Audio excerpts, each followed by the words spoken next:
Vamos relembrar aquilo que estudamos esse final de semana? Estamos numa semana especial de reavivamento e reforma. Eu preciso perguntar uma coisa que eu não gostaria que você respondesse. Responda só dentro do seu coração. É uma semana de reavivamento e reforma. O que foi que já foi reformado na sua vida nessa semana? Responda só para você. O que foi que o Senhor Deus já reformou no seu coração, na sua casa, na sua vida? Pensa. Tenho certeza absoluta que o Senhor Jesus já fez algum trabalho. Qual foi? A parte dele foi feita. Às vezes eu encontro pessoas, eu não sei se você sabe, mas nós temos uma escola de preparação de missionários lá no Pernambuco, meu marido. Se você puder colocar o vídeo, tá? Por favor. E então, assim que meu esposo colocar, você vai ter uma ideia do que é que fazemos. Temos uma escola de preparação de missionários. Mas ao preparar missionários, ao nos envolvermos com eles, acontece uma coisa interessante. Às vezes, quando estamos dando estudos bíblicos, as pessoas dizem assim: mas eu ainda não senti que eu tenho que mudar. Quando Deus falar comigo, eu vou mudar. E eu costumo dizer, não é verdade essa frase. Porque quando dizemos isso, estamos jogando a culpa em Deus, dizendo que porque Ele ainda não fez a parte dele, a nossa não foi feita. Você acha que o Senhor Deus não fez a parte dele? Fez ou não? Fez. O que foi que já mudou essa semana? Quais são as coisas que o Senhor Deus já falou para nós? Certamente Ele falou. Não existe a menor possibilidade dele não ter falado. Ele falou. O quê? O Senhor Deus tem pressa. Ele quer que seja resolvida a história para que Ele possa usar logo. E eu preciso dizer uma coisa a você. Abra bem seu ouvido. Olhe bem. Satanás quer logo saber quem é dele. Deus também quer saber logo quem que é de um, quem que é do outro. Existe 40 mil religiões, mas só 2 grupos. O certo e o errado. Sim ou não? Não existe meio certo. Eu preciso dizer isso a você. Eu preciso dizer estas frases com a certeza de quem sabe pela palavra de Deus o que está falando. Não existe meio certo. 99% salvo é igual a 100% errado, 100% perdido. Entendeu? Então o que vamos ver agora é algo muito sério. Ontem à noite nós estudamos para esta hora você foi chamado. Hoje pela manhã estudamos, somos os primogênitos de Deus. No meio de todo este povo, de todos os servos que Deus tem, filhos em todas as igrejas, o Senhor Deus separa um povo, dá o dobro do que dá o restante para eles. Para nós Deus deu sem medida. Aquilo que o Senhor Deus comentou com aquele que sucedeu Elias, ele recebeu porção dobrada. Foi isso ou não foi? Lembra? Elias fez 6 milagres. Eliseu fez quantos? 13. Deus sempre nos surpreende. Sempre nos surpreende. Deus usa seus filhos para algo grande. O hino que foi acabado de cantar dizia o quê? Lembra da letra do hino? Nós faremos grandes maravilhas ao descer o seu poder. Lembra disso? Vocês não acabaram de cantar? Isso é verdade ou não? Se não é verdade, por que cantamos? Agora, se cantamos e acreditamos, isso tem que acontecer. No entanto, quem são estes últimos, o povo de Deus na terra, e o que acontecerá com eles? Como seremos separados? Abra sua Bíblia no livro de Ezequiel, capítulo 8. Por gentileza, em nome de Jesus. Já está pronto? Aqui não tem nada, por isso que eu não conseguia ver. Tá, então já pode colocar. Antes de você ler Ezequiel, eu quero que você veja o que meu esposo vai colocar aqui agora, para que você entenda e veja que você tem uma casa lá no Pernambuco. Essa é a sua casa no Nordeste. através desse trabalho, o Senhor Deus tem nos dado a oportunidade de entrar em praticamente todos os estados do Brasil, com missionários indo a locais sem presença adventista. Nosso único foco é ir aonde ainda ninguém foi. Então a associação nos dá a cidade e nós então mandamos os missionários e evangelizamos. E ali são formados igrejas, vieram 6.747 novas almas para o reino de Deus. E desse trabalho nós estamos nesse ano com 5 cidades novas que a Associação Pernambucana nos deu. Então este ano o nosso trabalho está nestas 5 cidades. São 5 cidades no Nordeste que não tinha uma só pessoa adventista. E agora, pela graça de Deus, já temos 100 almas batizadas até o presente momento nas 5 cidades. E nosso alvo é chegar a 400 almas nesse final do ano, para que pela graça e poder do Senhor tenhamos igrejas ali. E nosso trabalho não é só levar a mensagem, é depois que estiver prontas as almas, ali naquele local, a igrejinha levantada, manter aquela igreja continuando estudos bíblicos, e os próprios membros se tornam missionários também. Então, pela graça e poder do Senhor, não fica uma casa sem ser visitada, uma casa após outra. Todas as casas da cidade são visitadas pela graça do Senhor. Se houver alguém aqui que deseja ser missionário, mas missionário para o resto da vida, fale conosco. Para manter esse trabalho, nós temos um centro de vida saudável. Lá em casa, tratamos da saúde das pessoas do jeitinho de Deus, tá bom? Então recebemos nossos irmãos, recebemos seus amigos para tratar da saúde, renascer, restaurar a vida física junto com a vida espiritual, tá bom? Ezequiel capítulo 8 tem uma mensagem direta para aqueles que são os primeiros filhos de Deus, aqueles que o Senhor Deus trouxe, trabalhou com esses primogênitos para que tivessem uma obra especial na terra. Ezequiel capítulo 8. Olha para cá, por favor, em nome de Jesus, que eu tenho uma pergunta a fazer para você. Você aceitaria ler comigo 2 capítulos da Bíblia? Sim ou não? Ontem à noite, quando eu comecei, eu disse que tinha uma parte da Bíblia que foi escrita só para adventistas. Lembra? Só para adventistas. Ei, você aí que conhece o tempo, é hora de despertar do sono. Só quem conhece o tempo é que deveria entender isso. Sim ou não? Esta parte que vamos ler agora, Ezequiel 8, também só foi escrita para adventistas. Sabia? É uma parte muito séria. É o último momento da história do povo adventista na terra. Depois disso, a volta de Jesus, nada mais. Mas você precisa ter a paciência de ler os 2 capítulos. Eu preciso orar com você agora. Fecha seus olhos. Santo Deus e amado Pai, rogamos a Ti nesse momento a Tua misericórdia, Senhor. Rogamos a Ti a iluminação do Teu Santo Espírito. Para isso, retira daqui qualquer espírito maligno, Senhor. Expulsa daqui com Tua própria voz, Pai, porque queremos parte somente com Teu Espírito. Queremos que o Senhor nos eduque, nos ensine, nos repreenda, nos corrija, Senhor. Queremos a Tua palavra.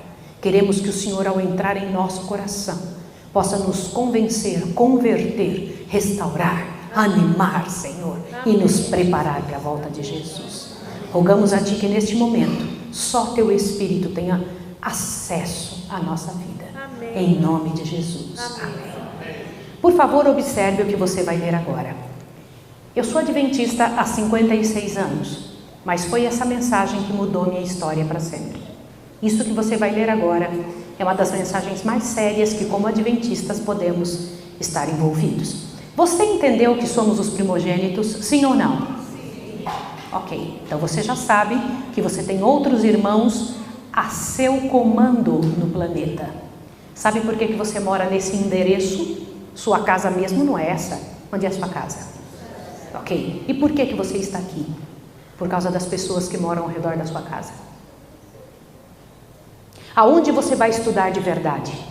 No céu. Por que você está fazendo uma faculdade? Só por causa das pessoas que estão lá. Sabia? A única razão pela qual você está aqui, que você não é daqui, são as pessoas, exclusivamente. Não há outra razão.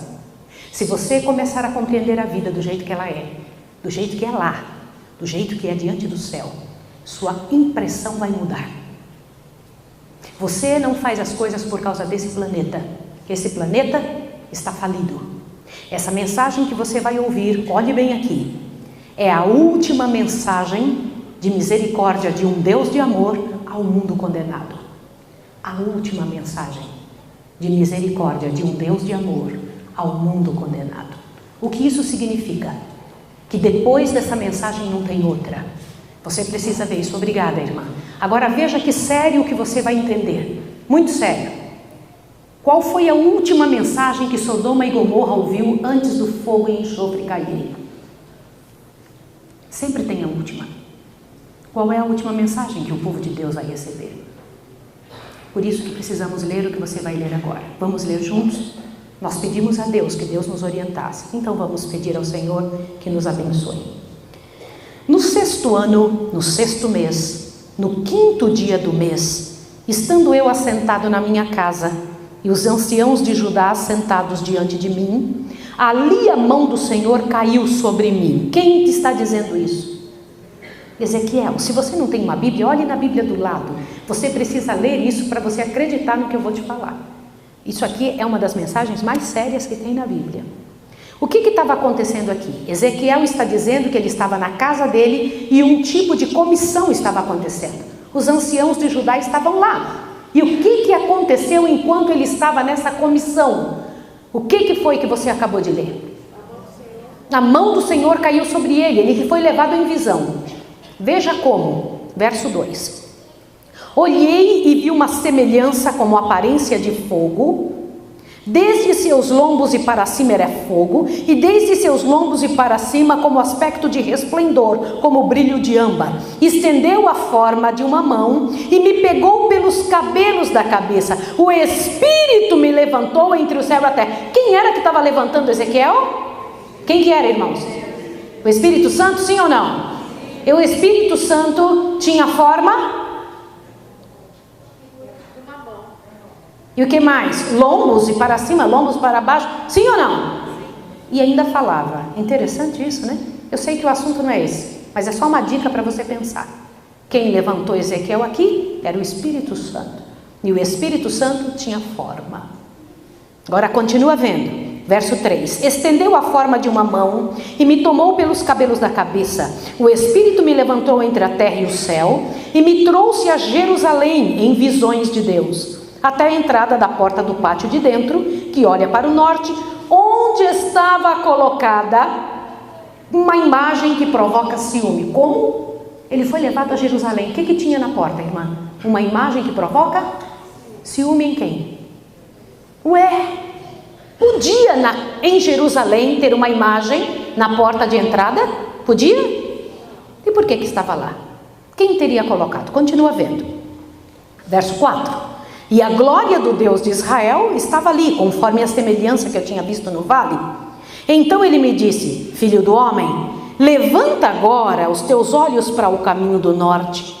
Levantei os meus olhos para o caminho do norte e vi do lado do norte, a porta da entrada, estava aquela imagem de ciúme à entrada. E ele me disse: filho do homem, vês tu o que eles estão fazendo? As grandes abominações que a casa de Israel faz aqui, a fim de afastar-me do meu santuário, pois verás ainda maiores abominações. Como Deus chama uma imagem na porta de entrada da casa dele? A abominação. Está entendido, sim ou não? Só que Deus disse para Ezequiel que ele ia ver o quê? Maiores abominações. Vamos ver o que é maior abominação do que idolatria? Vamos ver? Veja o que ele diz então. Presta atenção no verso 7. Então ele me levou à porta do átrio, olhei e vi um buraco na parede. E ele me disse: filho do homem, cava agora nesta parede. Cavei na parede e vi uma porta. Então ele me disse: entra e vê as terríveis abominações que eles fazem aqui. Entrei e vi toda forma de répteis, animais abomináveis, de todos os ídolos da casa de Israel pintados na parede em redor. 70 homens dos anciãos da casa de Israel, com Jaazanias, filho de Safã, que se achava no meio deles, estava em pé diante das pinturas, e cada um tinha na mão seu incensário, e subiu uma espessa nuvem de incenso. 12. Então ele me disse: viste, filho do homem? O que os anciãos da casa de Israel fazem nas trevas, cada um com suas câmaras pintadas na parede, e eles dizem: o Senhor não nos vê, o Senhor abandonou a terra. O que foi que vocês acabaram de ver? Que Ezequiel, depois de ver uma imagem na porta da casa, em Jerusalém, foi levado a ver algo mais sério escondido. Viu um buraco e ele tinha que cavar. Quando ele cavou, viu uma porta. Abrindo a porta, lá dentro, escondido, estavam os anciãos adorando imagens na parede. Sim ou não? E o Senhor Deus disse: viu o que eles estão fazendo? Que eles estão fazendo nas trevas. O que significa isso? Pecados da liderança. Sim ou não? Só que Deus disse que tinha coisa pior ainda. O que pode ser pior do que o pecado da liderança? Primeira coisa que eu quero dizer a você: existe uma coisa que eu não sou líder. Se eu não sou líder é porque Deus não errou. Eu vou repetir o que eu estou dizendo. O Senhor Deus achou que eu não seria uma boa líder, por isso não me colocou lá. E eu falar alguma coisa sobre a liderança, um cargo que eu não ocupo, é no mínimo presunção, porque eu não sei como é o cargo que eu não ocupo. Você compreende isso? Compreende ou não? Agora presta atenção. Aí o Senhor Deus está dizendo que os anciãos do povo de Israel estavam fazendo coisas horríveis escondidas. Só que ele disse que tem coisa pior. O que pode ser pior do que o pecado da liderança? Vamos ler? Olha lá o que Deus diz. Olha lá, verso 12. Perdão, verso 13. De novo ele me disse: tornarás a ver ainda maiores abominações do que estas que eles fazem. Então me levou à entrada da porta da casa do Senhor, que está do lado do norte, e vi ali mulheres assentadas chorando por quem? Por Tamuz. Como? Pior do que os erros da liderança são mulheres da casa de Deus chorando por Tamuz. O que é isso? Vocês sabem quem foi Tamuz? Tamuz, olha o que diz a lenda. O que se comenta? Infelizmente, uma boa parte dos deuses que o mundo adora são pura lenda. Nosso povo não escapou disso. O filho de Noé, Noé teve 3 filhos. Cão, um deles, que se afastou logo do Senhor. De Cão veio um filho chamado Nimrod. Nimrod, então, era um homem grande na terra. Sua mulher, também afastada de Deus, não queria saber das coisas do céu. Um dia ele falece e ela diz que ele foi embora para o céu e que ele estava morando no sol. Então as pessoas começaram a adorar o sol. Agora veja, 2 anos depois que ele morreu, ela engravidou e ela disse que tinha engravidado do sol. Eu sei que pode parecer engraçado, irmãos, mas isso é terrível que vocês vão ver agora. E então, quando ela engravida, nasce um menininho que ela coloca o nome de Tamuz. Essa criança começa a ser adorada como o Deus da fertilidade e da sensualidade. As mulheres, quando queriam ter um filho, oravam para Tamuz. Quando queriam ser bonitas e conseguir que seus homens as amassem, chamava então o nome de Tamuz para abençoá-las. Por que as mulheres de Israel estavam envolvidas nisso? Terrível ou não? Deus diz que isso é pior do que o pecado da liderança. Como é que é? Qual é o princípio desse pecado? Buscar ajuda para se tornar sensual. Buscar ajuda para se tornar voluptuosa, cheia de desejo de se tornar melhor que a outra. Se você tivesse a chance de estudar sobre Tamuz, você ia se assustar, para você ver o que era prometido a quem o adorasse. Sempre pecados imorais. Sempre. Então eu pergunto, por que tinha mulheres no nosso meio orando para Tamuz? Só que Deus disse que tinha coisa pior ainda. Quer ver o quê? Continua lendo.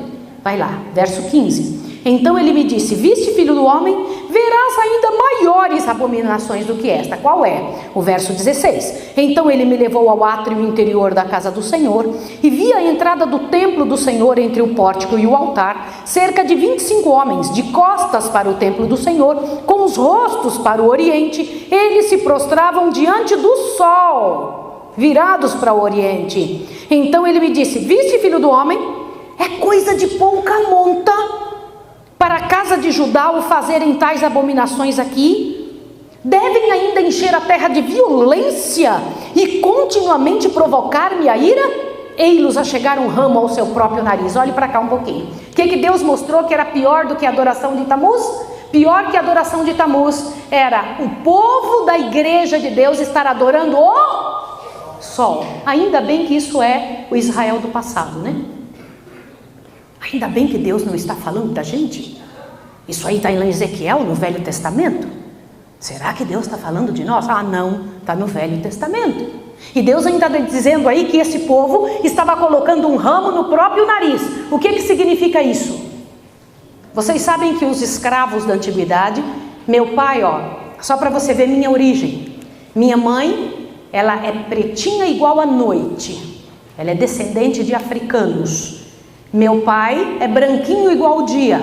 Ele é descendente de holandeses. E nós lá em casa nascemos assim, cevada com leite de soja, né? Um pouquinho lá, um pouquinho aqui. E eu estudei sobre os escravos, porque a minha ascendência é escrava. Procurei saber e entender por que viviam assim. Sabe quando se colocava um arco no nariz do escravo? Deus cita isso aqui, dizendo que o povo de Israel estava colocando em seu próprio nariz um arco. Quando abre seu ouvido, o escravo, o dono dele colocava um arco no nariz e uma corda do nariz até sua cintura. E o escravo tinha que ficar de olho no dono dele todo o tempo que o dono se mexia. Se o dono ia se levantar, ele se levantava também para que a corda não esticasse. Ele não conseguia olhar para lugar algum, nem para a direita nem para a esquerda, somente para o dono, porque um deslize arrancava o nariz inteiro. Vários escravos ficaram com o nariz dessa forma. E se fosse arrancado o nariz, além dele valer menos, ele podia morrer no mesmo minuto. Então o Senhor Deus disse que nós estamos, que os filhos de Deus, que aqueles israelitas, quando estavam usando esse tipo de atitude, estavam colocando um ramo no próprio nariz. Quem era que estava com a corda ligada na cintura para puxá-los? Quem? Claro que era Satanás. Mas veja o que Deus ia fazer. Antes de continuar lendo, eu vou fazer uma pergunta para você. Como que você acha que Deus enfrenta as misérias que existem dentro do arraial? Como Deus enfrenta? Como que será que o Senhor Deus se sente vendo sua casa, que foi levantada por um propósito celeste, fazendo coisas que Deus não gostaria que fizesse? O que você acha que Deus sente? Para melhorar a situação, ainda tem uma pergunta mais profunda. Como você acha que Deus se sente vendo o que o mundo faz? Tem ideia a quantidade de abortos que acontecem nesse mundo? De quem são os bebezinhos que eles jogam fora? De quem são? Você tem ideia de quanto Deus chama de abominação o homossexualismo? Tem ideia da seriedade disso? O quanto é miserável essa situação aos olhos do Senhor? Porque é a desfiguração total e completa da área sexual de alguém. E o Senhor Deus não permite isso. Para Deus é uma coisa terrível. E há solução completa no Senhor. 100% real o que eu estou lhe dizendo. Nenhuma pessoa precisa ser homossexual. Nunca precisou existir um só. O Senhor Deus tem solução completa e total e cura completa. Eu estou falando de cura, sim, para essa área. Sabia? Então eu quero dizer uma coisa a você. Como que você acha que Deus aguenta ver tanta gente se drogando, hospitais lotados? Quanto que você entende que fica o coração de Deus machucado? Com a quantidade de roubos que acontecem, assassinatos de todos os tipos. Esses dias aconteceu um negócio terrível por aqui, com duas mulheres que mataram A mãe matou seu próprio filho, vocês sabem do que eu estou dizendo? Um negócio terrível aconteceu aqui pertinho, não antes de Deus dar a elas chance, porque Deus as mandou dentro do nosso arraial. Foi ou não foi? Antes que isso acontecesse, elas tiveram chance, não tiveram? Tiveram. Deus não permite que uma coisa exploda sem antes Deus ter feito tudo o que podia. Acredite no que eu estou lhe dizendo. Como que você acha que Deus se sente? Eu preciso que você ouça essa frase aqui. Deus tem um acerto com as nações. O Senhor Deus disse que estão me levantando a minha ira ao fazer isso. Preciso te contar uma coisa. Deus diz aqui no verso 17 algo que você precisa prestar atenção. O Senhor Deus disse que a atitude do povo de Israel estava fazendo o que com o mundo? Leia aí o verso 17. Diz assim: então me disse, viste, filho do homem, é coisa de pouca monta o que a casa de Judá faz aqui, as abominações que fazem aqui. Devem ainda encher a terra de violência e continuamente provocar minha ira. Como assim? Quer dizer que o que acontece na terra, quem que são os culpados? Preciso te dizer uma coisa. Abre seu ouvido. Se nós sabemos a solução e não fazemos, somos culpados. Deixa eu te fazer uma pergunta. Você acredita na mensagem de saúde? Se nós não acreditamos, como esperamos que os outros acreditem?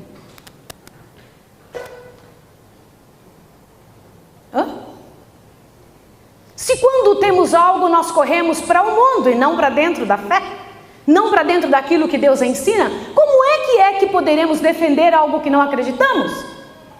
O Senhor Deus disse, a terra está cheia de violência porque você não crê, você não faz o certo. Está na hora de você começar a se mexer e fazer o certo para o pessoal olhar, opa, tem outro caminho que não o meu, tem outro caminho que não o que a gente tem andado. Existe outra forma, e existe sim. Existe outra forma, louvado seja o nome de Deus. Só que Deus disse que essa nossa atitude provoca-lhe a ira. O que você acha que Deus faria? Se assuste com o verso 18. O que diz o verso 18? Verso 18. Pelo que também eu os tratarei com furor. Meu olho não poupará, nem terei piedade. Ainda que me gritem aos ouvidos, eu não os ouvirei. Que horror! Quem está dizendo isso? Quem está dizendo isso, gente? Para qual povo? Para qual povo? E se você descobrir que Deus não está falando com o povo de Israel do passado? Quer ver? Ezequiel 9:1. Então ouviu uma voz que gritava. De repente, quando ele viu todas aquelas abominações, ele disse o quê? Ouviu uma voz que gritava o quê? O que disse? Trazei os intendentes da cidade, cada um com suas armas destruidoras na mão. Irmãos, mulheres são mais românticas. Elas não têm a mesma visão que os homens têm. Quando você vê alguém com uma arma na mão, você pensa que aquela pessoa vai fazer o quê com a arma? Os homens respondem melhor essas coisas, as mulheres não pensam isso. O que você pensa quando vê um homem com uma arma destruidora na mão? Vai fazer o quê? Atirar. Sim ou não? Para que Deus chamaria gente com arma destruidora na mão? Para quê? Para matar quem? Irmãos, no dia que eu estudei isso aqui, eu falei para o Senhor, Senhor, me perdoa não ter demorado tanto para estudar esse assunto. Dê uma olhada o que o Senhor Deus disse que vai acontecer. Leia aqui, verso 2. E vi 6 homens que vinham da direção da porta alta que olha para o norte, cada um com suas armas destruidoras na mão, e entre eles um homem vestido de linho com um tinteiro de escrivão à cintura. E entraram e se puseram junto ao altar de bronze. Como é que é? Deus, na hora que viu o povo fazendo tudo que não prestava, mandou chamar quem? 6 homens com o que na mão? Com o que, irmãos? E no meio deles veio um homem que não tinha arma na mão. Tinha o quê? Um tinteiro de escrivão, estava todo vestido de linho. Foi isso ou não foi? Vocês perceberam quantos homens foram chamados? Quantos? 7. 6 tinham armas e um deles tinha? O 7º tinha o quê? Quem que Deus chamou primeiro? Leia o próximo verso. A glória do Deus de Israel se levantou do querubim sobre o qual estava e foi até a entrada da casa. Então clamou o Senhor ao homem vestido de linho, que tinha o tinteiro de escrivão à cintura, e lhe disse: passa pelo meio de Jerusalém. Por onde que ele pediu para passar? Por meio de onde, gente? Tá, olha para cá. Não era o mundo todo, era em que povo que ele deveria ir? Jerusalém. Sim ou não? E fizesse o quê? Passa pelo meio de Jerusalém e marca com um sinal as testas de todo mundo. Está escrito isso aí? A testa de quem que tinha que marcar? Dos homens que suspiram e que gemem por causa das abominações que se cometem no meio do povo. Olha para cá agora. O Senhor Deus, na hora que o povo estava fazendo tudo errado, mandou 6 homens virem com armas na mão, e no meio deles veio um homem vestido de linho. Deus chamou o primeiro homem vestido de linho e disse: vai aí pelo meio de Jerusalém. Não era qualquer povo, o povo de Jerusalém, e marca com um sinal nas testas. O que lembra isso você? O que isso lembra? O selamento, sim ou não? Mandou marcar na testa, não de todos de Jerusalém. Mandou marcar quem? Só os que estivessem chorando e gemendo pelas coisas erradas no meio do povo. Não aqueles que estavam conformados. Aqueles que estavam felizes e contentes e dizendo: estou nem aí, isso vai, é assim mesmo. Quem que Deus mandou marcar com um sinal? Quem, irmãos? Só quem estivesse chorando e gemendo pelas coisas erradas. E o que era para fazer com o restante que não fosse selado? Quer ler? Vamos ver. Verso 4 e 5 junto. E lhe disse: passa pelo meio da cidade, pelo meio de Jerusalém, e marca com um sinal nas testas dos homens que suspiram e gemem, por causa das abominações que se cometem no meio dela. E aos outros disse, ouvindo eu, aos outros quem? Qual era o restante? Não é isso aí, gente, nós temos que entender bem. Deus chama primeiro o homem vestido de linho e diz: passa aqui e sela só os que estão gemendo. E aos outros diz: quais outros? Os 6. Os 6 homens que tinham armas. E aos outros disse o quê? Passai pela cidade após ele e feri. Não poupe o vosso olho, nem vos compadeçais. Matai velhos, jovens, virgens, meninos e mulheres até exterminados. Mas a todo homem que tiver o sinal e não vos chegueis, começai pelo meu santuário. E começaram pelos homens mais velhos que estavam diante da casa. Olhe para cá agora. O que o Senhor Deus viu? O povo de Israel estava fazendo tudo que era pecado. E então ele chama 6 homens com armas na mão. No meio dele vem um homem vestido de linho. E ele chama primeiro o vestido de linho: vai aí, marca com um sinal só quem estiver sofrendo, gemendo pelas coisas erradas. E aí ele chamou os outros 6 e disse: passa depois dele. O que sobrar que não tiver o sinal é para fazer o quê? Matar quem? Velhos, jovens, crianças, meninos e mulheres. Todo mundo. De que povo? E era começar por quem? Pelos homens mais velhos que estavam diante da casa. E comece pelo meu santuário. Era para começar por quem?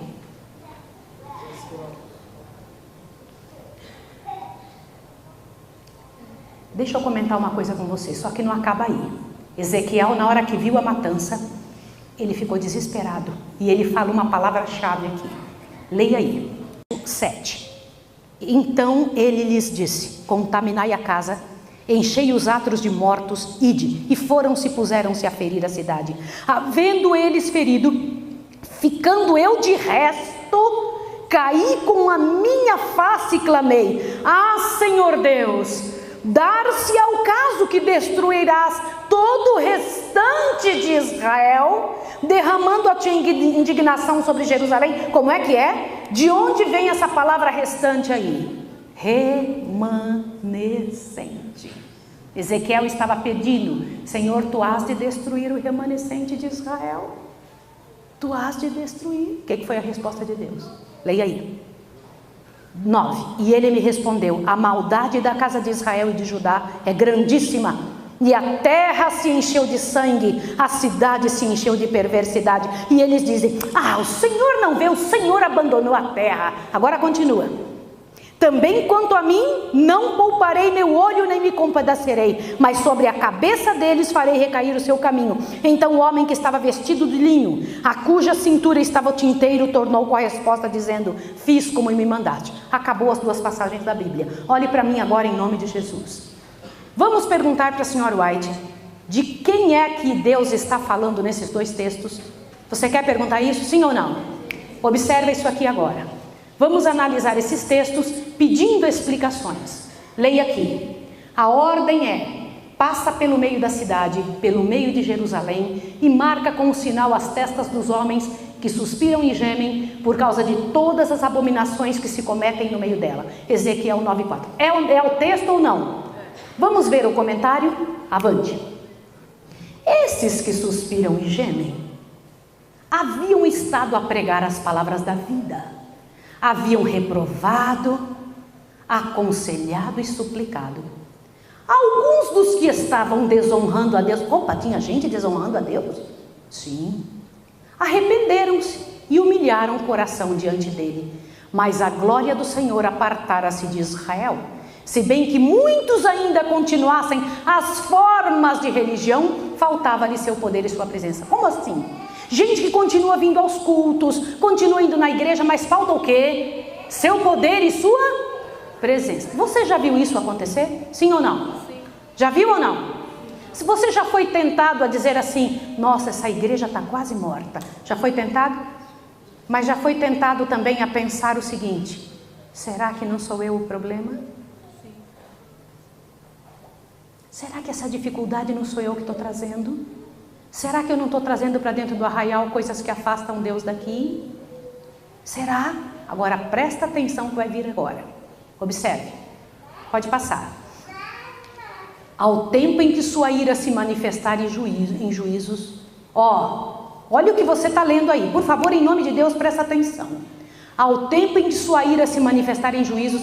Esse tempo aí ainda não é o fechamento da porta da graça. Por quê? Porque ainda tem gente para salvar. Quer ver? Ao tempo em que sua ira se manifestar em juízos, estes humildes e devotados seguidores de Cristo se distinguirão do resto do mundo pela angústia de sua alma, a qual se exprimem lamentos e prantos, reprovação e advertência. Quer dizer que vai ter um grupo no nosso meio que vai chorar e sofrer pela miséria, sim ou não? Sim. Sim ou não, senhores? Sim. Agora continua. Olha lá. Ao passo que outros procuram lançar uma capa sobre o mal existente e desculpam a grande impiedade reinante em toda parte, os que têm zelo pela honra de Deus e amor pelas almas não se calarão a fim de granjear o favor de ninguém. Continua. Sua alma justa aflige-se dia a dia pelas obras e costumes profanos de quem? Quem são os ímpios, irmãos? Quem são ímpios? Nós pensamos que ímpios são as pessoas que estão lá fora, roubando, matando e mentindo. Não são. Eles não são considerados ímpios. Eles são gentios. Sabe quem são ímpios? Os ímpios são aqueles que sabem a verdade e não fazem. Deus só considera ímpio quem já sabe o que é certo. Quem é ímpio? Só quem estiver dentro da igreja sem fazer o que Deus pede. E agora? Obras e costumes profanos dos ímpios. Continua. São impotentes para deter a impiedosa torrente de iniquidade e assim se enchem de dor e sobressalto. Lamentam diante de Deus o verem a religião desprezada nos próprios lares daqueles que já receberam grande luz. Quem foi o povo que recebeu grande luz? De quem será que está falando? Continua vendo, vai lá, avante. Lamentam-se e aflige a sua alma, porque se encontra onde? Irmãos, Ezequiel não está falando do povo do passado, está falando de quem? De quem? Na igreja. Orgulho, avareza, egoísmo e engano quase de toda espécie. O Espírito de Deus que impulsiona a aceitar é reprovado e espezinhado, ao passo que os servos de Satanás triunfam. Como Deus chama o povo que não quer saber de fazer mudança? Servos de quem? E agora? Continua. O pior está para frente. Dê uma observada. Deus é desonrado e a verdade tornada de nenhum efeito. Gente, Dá uma olhada nesse texto. A classe que não se entristece por seu próprio declínio espiritual, nem chora sobre o pecado dos outros, será deixada sem o selo de Deus. Mesmo que esteja guardando o sábado, sim ou não? Sim. Se você não está chorando pela situação do seu irmão, se na sua atitude é apontar o dedo e dizer que a igreja está errada e fazer um grupinho separado, como é que é? É isso mesmo que eu estou dizendo a você. Quando o Senhor Deus viu o povo de Deus caído e prostrado, isso aconteceu com Adão, sim ou não? Qual foi a atitude de Jesus? Se afastou ou veio? Jesus veio. Jesus se envolveu conosco. Jesus esteve no nosso meio. Jesus disse que a luz deve estar aonde? Aonde deve? Vós sois o sal da terra. O sal, gente, se for colocado sozinho, olhe bem, se perder o seu sabor, ele só serve se estiver salgando. Nosso trabalho é estar tentando ajudar, nunca apontar. A obra de apontar, de tirar, olha o que eu vou te falar agora. O respeito do povo de Deus é a obra de Satanás. Quem tira o respeito do povo de Deus é Satanás. Eu vou repetir o que eu estou dizendo. Quem tira o respeito do povo de Deus é Satanás. Há um fio muito grande. Não adianta apontar o erro se você não tiver uma solução. Se você quiser ser um desses que sofrem e gemem, sofra e gema pelo seu irmão. Lute com ele, jejue por ele. Vai e luta para aquela pessoa sair disso. É teu irmão. Senão vai ser deixado sem o selo de Deus. Vai ser deixado sem o selo de Deus. Continua. O Senhor comissiona seus mensageiros, os homens com armas destruidoras. Opa! Quem é esse homem com armas destruidoras na mão? E agora? Veja, avante. Passai pelo meio da cidade após ele ferir. Não poupe o vosso olho nem vos compadeçais. Matai velhos, jovens, virgens e meninos e mulheres até exterminá-los. Mas a todo homem que tiver o sinal não vos chegueis. E começai pelo meu santuário. E começaram pelos homens mais velhos diante da casa. Gente, é aterrorizante, vamos ler agora. Leia isso aqui. Vemos aí, o que está escrito aí?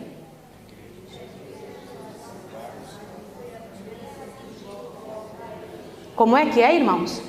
Deus tem um acerto com as nações, sim ou não? Mas a quem que ele vai chamar primeiro ao acerto? Qual igreja? Qual igreja, irmãos?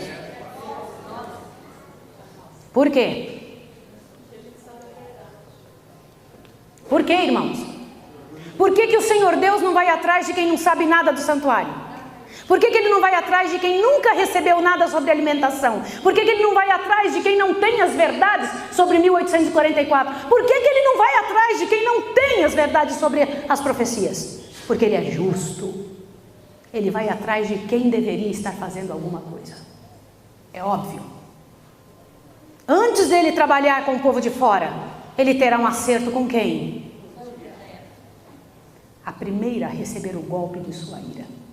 Querida menina, entende por que é tão sério você vir para dentro do arraial de Deus com uma roupa do mundo? Querido homem, você entendeu a seriedade do teu trabalho como líder de uma casa? Compreende o que é permitir que o seu computador seja um instrumento de Satanás dentro do seu lar? Compreende, mulher, o que é não alimentar sua família com alimento que salva? Isso não é brincadeira, não. Por quê? Dá uma olhadinha o que Deus diz no próximo texto. Leia com seus olhos. Não, aí mesmo. Volta, por favor. Os anciãos, aqueles a quem Deus dera grande luz e que haviam ocupado o cargo de depositários dos interesses espirituais do povo, haviam traído o seu depósito. Como é que traímos o nosso depósito? Quando vemos o que está errado e fazemos? Como é que é? Vou fazer de conta que eu não estou vendo. E vou fazer de conta que não é comigo. Posso dizer uma coisa a você? Tudo que acontece com um irmão nosso é nossa responsabilidade.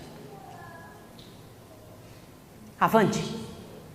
Colocaram-se no ponto de vista de que não precisamos esperar milagres e as assinaladas manifestações do poder de Deus como nos dias da antiguidade. Olha o que eles dizem. Os tempos...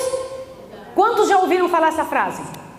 Quantos já ouviram? Os tempos mudaram. O que essa frase faz? Olha o que diz aí. Parece que ela estava vendo que iam dizer isso. Olha lá, os tempos mudaram. Estas palavras fortaleceram-lhe a incredulidade e dizem: o Senhor não fará nem bem nem mal, é demasiadamente misericordioso para visitar seu povo em juízo. Imagina que Deus vai fazer alguma coisa com seu povo. Vai sim, irmãos, vai sim, vai.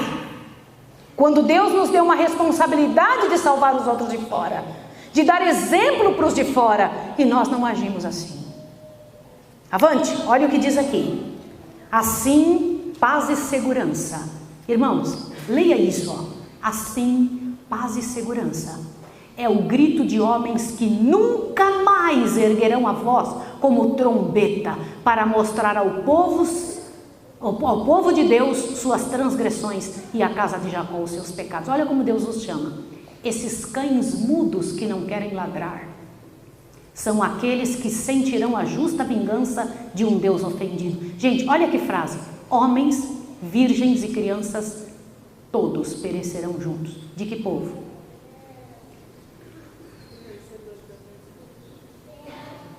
Vocês acham que eu podia me calar e não contar para vocês isso aí? Acha que eu posso ficar quieta? Eu poderia vir aqui e pregar uma mensagem bem legal e você me abraçar no final e dizer: que legal, irmã Maísa. Mas se eu fizer isso, o Senhor Deus me tira o púlpito, sabia? Sabia ou não? Que eu estou traindo o meu depósito se eu fizer um negócio desse? Você precisa entender isso. Deus está falando de nós. Essa é uma mensagem para essa igreja. É para nós. É para o nosso povo. O que mais? Te assusta com o que ele vai dizer agora. Leia aí. Eu quero que leia junto comigo. Agora é o tempo de preparar. Como é que é? Quando que é o tempo de prepararmos? Então vamos ler de novo. Agora é o tempo de prepararmos. O selo de Deus jamais será colocado à testa de um homem ou mulher impuros. Gente, peraí. Nós somos o que vemos, nós somos o que comemos, nós somos o que pensamos. Os pensamentos são feitos a partir daquilo que permitimos entrar pelas vias da alma. Se nós não temos, olha o que eu vou te falar, mais conhecimento da verdade do que o povo comum, as pragas cairão sobre nós igual se nós nunca tivéssemos tido mensagem.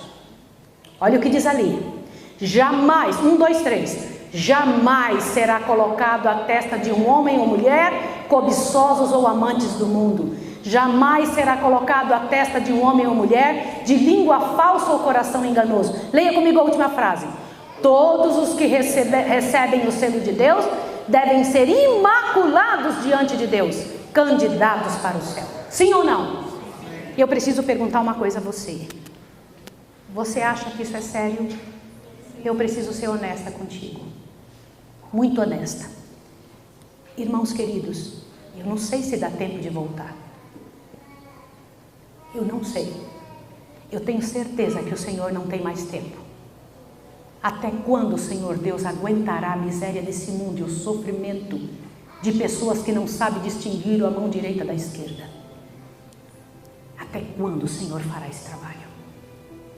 O Senhor Deus levantou um povo para fazer esse trabalho no mundo. Sabe por que você tem problemas? Aliás, na tua Bíblia você não vai encontrar um pedacinho dizendo para você mesma resolver o seu problema. Não existe. Na palavra de Deus não existe nenhum pedacinho dizendo assim: resolva o seu problema. Sabe por que não existe? Porque não é você que resolve o seu problema. O Senhor Deus disse: vinde após mim. Como é que é? Todos que estão cansados e eu vos. Você acredita nisso ou não? Acredita ou não?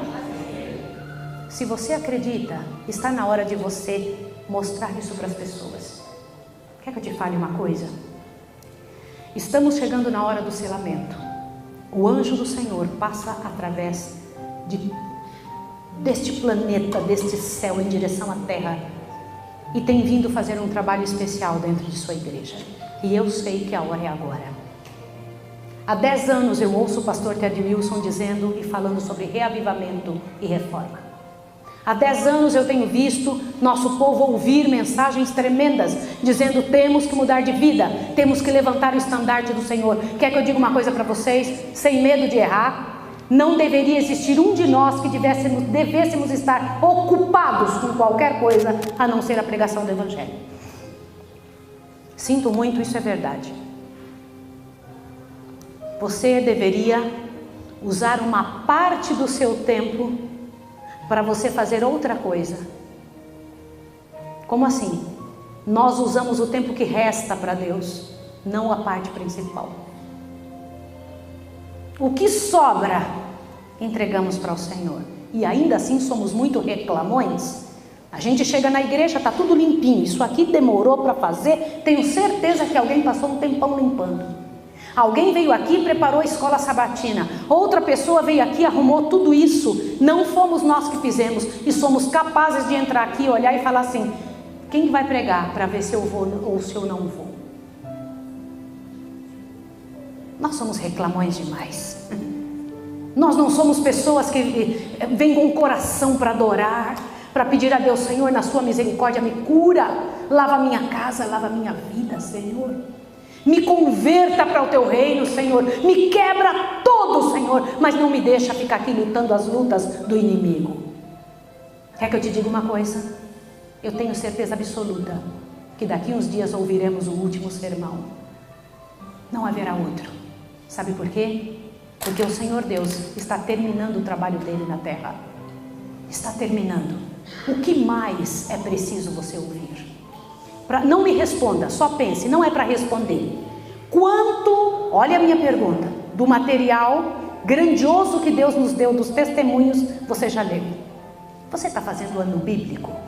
Você sabe mesmo trazer aquela palavra da vida para o mundo? Você sabe o que está escrito aqui? Você conhece a palavra? Você deveria ser especialista na Bíblia.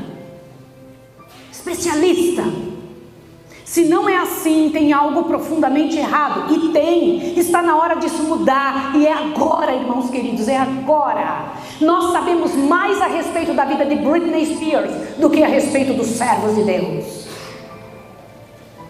Sim, irmãos, é verdade. Sabemos mais, essa é uma figura de linguagem. Sabemos mais do que acontece no mundo perdido. Irmãos, eu passei 10 anos fora. Quando eu cheguei aqui, eu me assustei com o nível dos programas terríveis que o Brasil tem. E o nosso povo grudado ali na frente. Do que mesmo, irmãos? Nós temos uma vocação mais elevada. O Senhor Deus diz em 2 Pedro: nação santa, geração eleita, povo escolhido. Sim ou não? Irmãos, está na hora de você acreditar que você é. Está na hora de você tomar parte em algo com mais, olha o que eu vou te falar, sentido do que as coisas desse mundo. Sentido. Sabe o que é trabalhar para salvar alguém? Sabe o que é orar e jejuar por alguém até que a pessoa desperte um dia para te fazer uma pergunta sobre a verdade? Irmãos, vocês não têm ideia o que existe nesse planeta. O Senhor Deus está te preparando para transladação. O Senhor está te preparando para passar incólume, passar sem um arranhão por esse tempo de angústia, irmão querido. Em nome de Jesus, sai do meio daquilo que o Senhor Deus não espera que você faça. Daqui uns dias, o Senhor abrirá o céu. Sabe por quê? O Deus eterno vai dizer: olhe bem, Jesus, chegou a hora. Meus irmãos, quando eu falo nisso, eu falo numa alegria imensa. Essa é a razão da minha vida. O Senhor Deus vai dizer: Jesus, está provado, o mal não presta. Desça e vai buscar os meus filhos, aqueles por quem você morreu. E então todos os anjos do céu, que aguardam infinitamente esse momento, esperam esse momento glorioso e grandioso, sairão do céu e vão se colocar do lado do comandante. Nós vamos juntos buscá-los. O céu vai ficar sozinho, sem ninguém, só o Pai. Você sabe como é o trono? Sabe? Senhor White diz que tem 7 colinas no céu. Engraçado. Satanás, tudo que Deus tem, ele copia. Lembra das 7 colinas aqui em Roma? Pois é, lá no céu tem 7 colinas. Primeiros escritos diz isso. E numa das colinas está o Monte Sião, onde o Pai se senta. Só para você entender o que eu estou falando. Quando Jesus estava sendo batizado, quem foi que disse: esse é meu filho amado em quem me comprazo? Foi Jesus ou foi o Pai? Quem foi, gente? O pai estava onde quando Jesus foi batizado? Quem confabulou com o filho a respeito do plano da redenção? Jesus falou com ele mesmo ou falou com o pai? O pai existe ou não existe? Agora veja, só depois do milênio o pai voltará junto com o filho. Quando Jesus vier agora, ele não vem como um filho. O filho virá com os anjos nos buscar. Agora veja a cena. Vai abrindo toda a atmosfera. E eu imagino eles vindo cantando, tremendamente cantando. Só que na terra, olha a cena, cidades derrubadas. Pessoas por todos os lados gritando de terror. Por quê? Porque o Espírito Santo terá se afastado daqui. E quando o Espírito Santo se afasta, o que acontece com os seres humanos? Se transformam em quê? Em demônios. Agora veja o que é pior. Você tem ideia como deve ser difícil ser Deus? Deve ser muito difícil ser Deus. Deus é o ser que mais perdeu filhos em todos os tempos. Mas é muito pior ser um demônio. Eu não sei como é que Satanás não enlouquece, não endoida. Porque ele é um ser muito triste, miseravelmente acabado e destruído. Você sabe o que vai acontecer com os seres humanos? Hoje eu recebo para atendimento, eu atendo cerca de 10 a 15 pessoas por dia na área emocional. E quando elas vêm para ser atendidas, eu fico impressionada como Satanás é cruel, como ele acabou com a mente, a capacidade emocional e psicológica do mundo. As pessoas estão destruídas, despreparadas para as emoções. Elas não sabem enfrentar suas próprias emoções. E isso que ainda o Espírito Santo está aqui. Você sabe por que é que você não rouba? Não pensa que é porque você é boazinha. Você não rouba porque o Espírito Santo está em você. Sabe por que é que você não adultera? Não pensa que é porque você teve uma boa educação. Isso faz parte. Mas é porque o Espírito Santo está em você. Sabe por que é que você lembra que não pode mentir e não mente? Porque o Espírito Santo está em você. Quer que eu te fale uma coisa? Teu freio é o Espírito Santo. O Espírito Santo é o freio da humanidade. Agora retira ele daqui para você ver o que vai acontecer. Retira daqui para você ver. E isso vai acontecer. Você está pronto para viver entre demônios? É assim que será. Só que Deus disse que Ele iria proteger os seus. Vai proteger ou não? Sim. Daniel 12. E eis que Miguel, que se levanta para proteger os filhos de seu povo. Deus não disse isso para Daniel? Sim ou não? Daniel 12, 1, está escrito isso. Agora te assuste, irmão querido. Lá vem o Senhor Jesus descendo com a comitiva celeste. E quando Ele entra na atmosfera da terra, grandes coisas acontecem. Agora veja. Quando Jesus para ali na nuvem, Ele então diz assim, ó. Despertai, despertai, vós que dormis no pó da terra, despertai. Uma multidão se levanta, irmãos, de todos os lugares da terra, de todos os cantos da terra. Pessoas desde Abel até 1844 vão se levantar.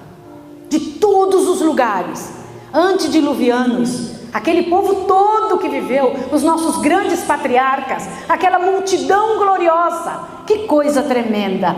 E você vai ver. Quer que eu te diga uma coisa? Se não tivermos morrido, olhe bem, olha que tremendo.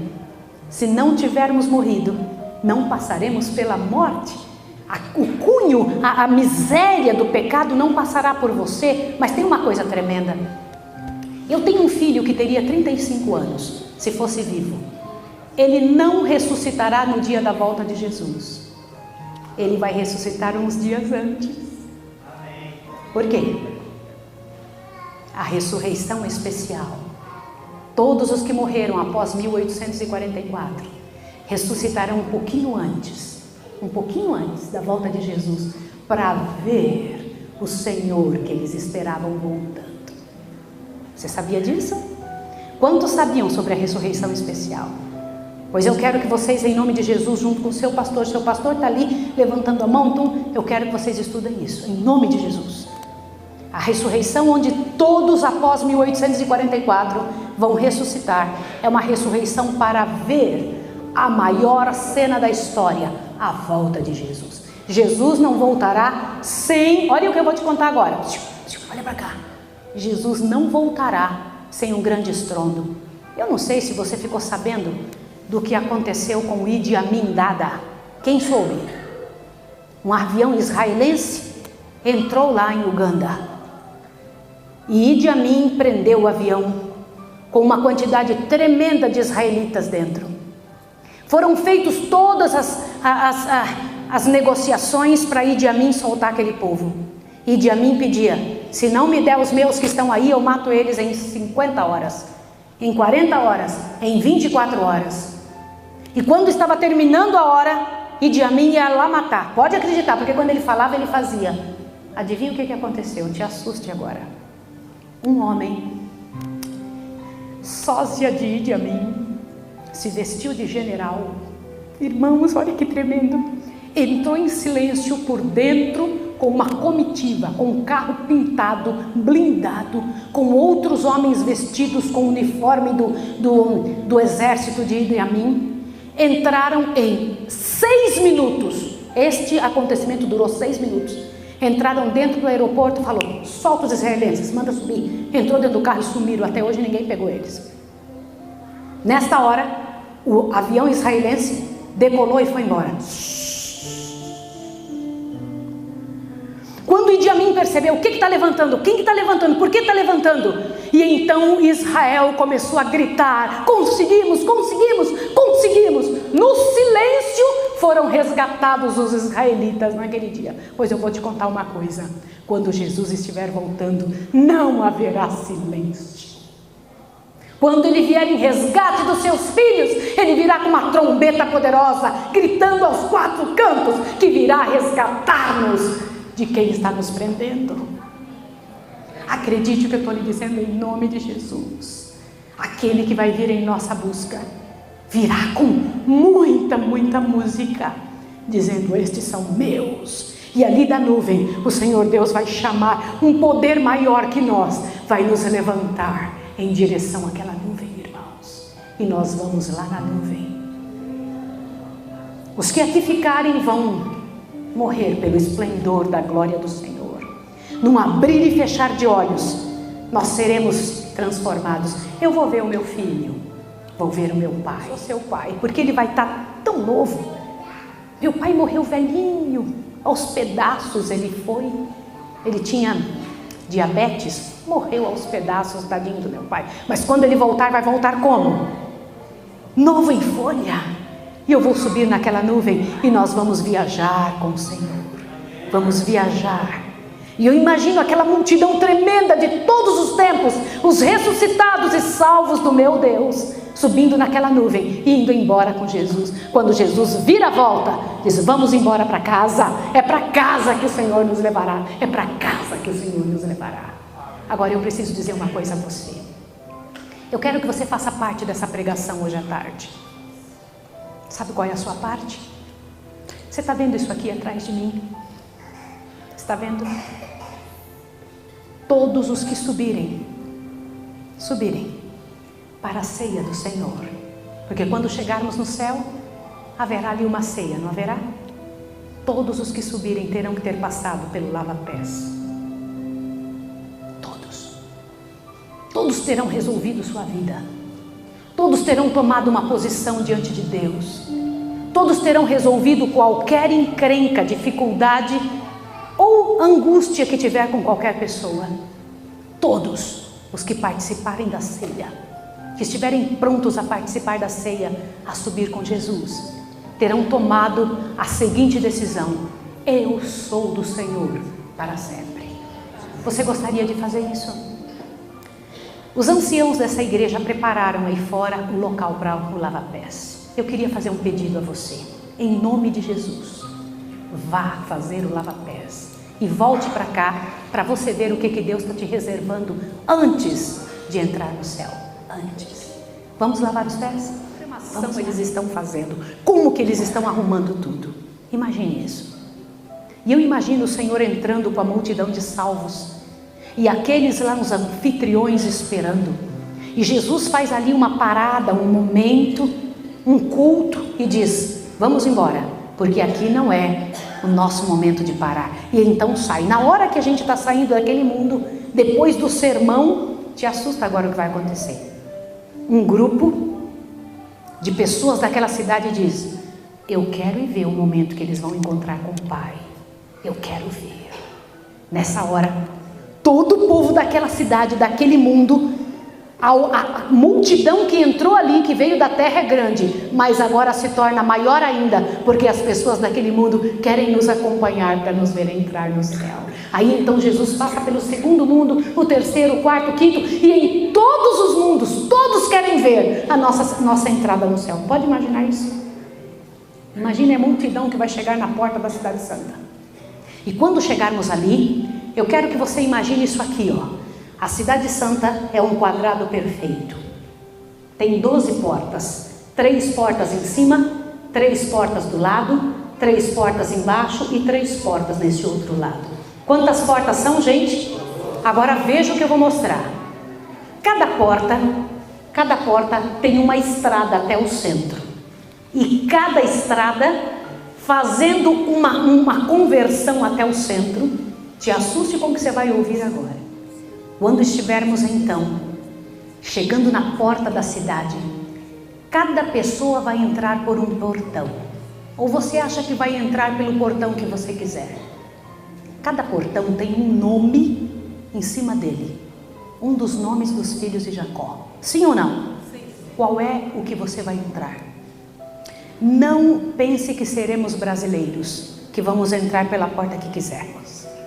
Não será assim. Já parou para pensar sobre isso? Embaixo da porta tem o nome de um dos discípulos de Jesus. O incrível é que o discípulo que está na parte de baixo e o filho de Jacó que está na parte de cima tinham o mesmo caráter.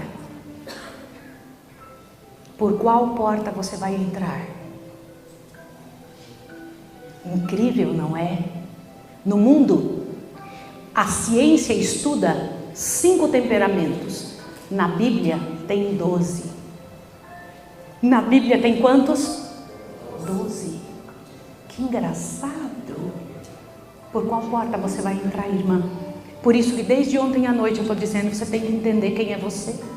Você tem que entender por que o Senhor Deus te chamou. E então quando estivermos entrando, olha aqui, ó, presta atenção nessa parte. Vamos estar entrando. 3 portas, 3 portas, 3 portas embaixo, 3 portas em cima. E todos nós vamos estar entrando. Do início da porta até o centro, onde está o trono de Deus, tem 1.200 quilômetros. Imagine você voando 1.200 quilômetros até aquele lugar. 1.200 quilômetros. Imagine quantas belezas Deus reservou nesta caminhada até o centro. Os salvos vindo de todos os lados, indo para o centro. Quando chega no centro, agora veja que tremendo, porque quem abre a porta da cidade não são anjos, é o próprio Jesus. Jesus vai rodar os gonzos das portas da cidade e vai dizer: vinde benditos de meu Pai, recebei por herança o que vos está preparado desde quando? Então eu vou fazer uma pergunta: desde quando estão preparadas casas no céu? Porque Jesus disse assim: não se turbe o vosso coração.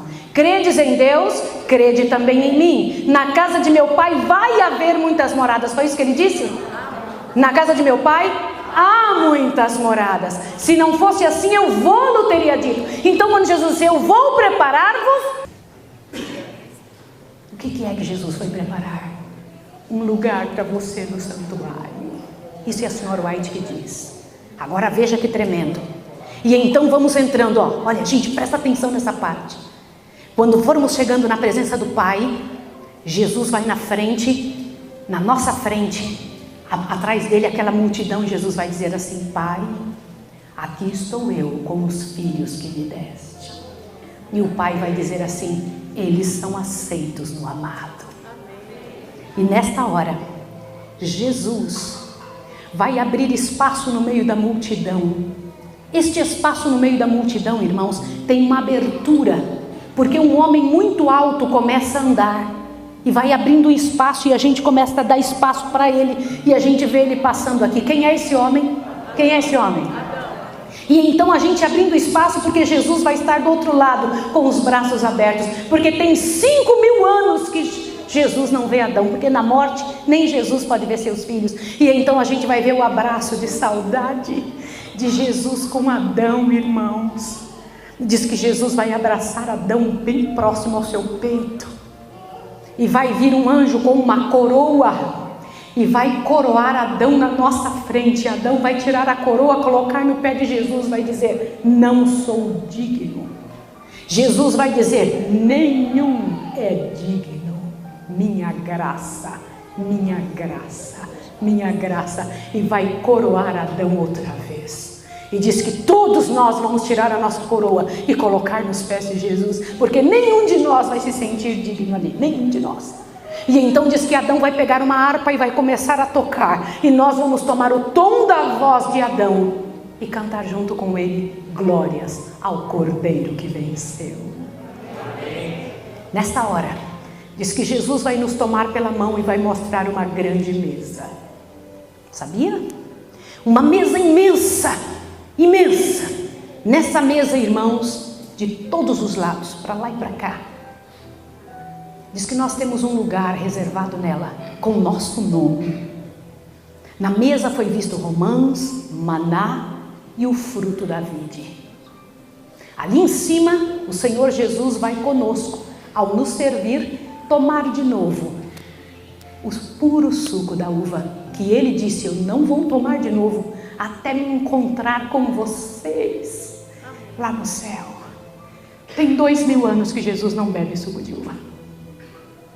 E ele então vai fazer isso. Você pode imaginar o momento em que Jesus vai tomar então uma toalha e cingir-se. Você sabe que de todos os seres do universo, os anjos mais preparados, os seres dos outros mundos, as pessoas melhores que podem existir, ninguém vai servir a mesa. Quem vai servir é Jesus. Por que é Jesus que vai servir a mesa? O trabalho de um servo. Porque no céu as coisas são contrárias a essa terra. O mais importante é o que mais serve. Por isso é Jesus. Eu queria convidar você agora para fazer parte deste momento. O momento em que os seres do céu nos repartirão a ceia. A grande ceia do céu. A grande ceia de Deus. Que este momento solene seja lembrado agora um momento. Que esse momento do céu seja lembrado de forma especial agora, dentro da nossa igreja. Com gente que decidiu servir ao Senhor, que decidiu entregar sua casa nas mãos do Senhor, sua vida, seu guarda-roupa, seu coração, seu tempo, que decidiu dizer a Jesus: Senhor, eu não quero nada dessa terra, eu só quero o céu. Participe desse momento agora, pela graça de Jesus.